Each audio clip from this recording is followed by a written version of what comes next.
In this tutorial, I'll show you how to create a search box in Excel that instantly finds and ranks results based on your input. Start by entering a search query in a cell, for example, B2, and the result will appear in another column.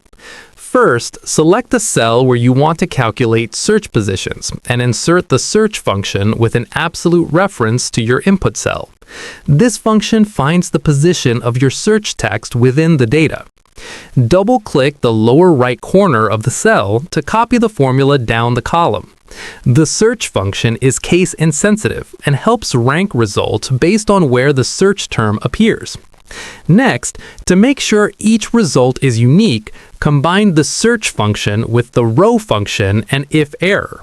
This slightly adjusts the results by adding a tiny fraction based on the row number. Double-click the fill handle to copy this formula for all rows. Now, even results with the same position will have unique values, which is important for ranking. After that, use the rank function to rank the values from smallest to largest. This gives each result a unique rank without ties. Copy the rank formula down the column to rank all results. Finally, use the VLOOKUP function to return the actual data based on the rank.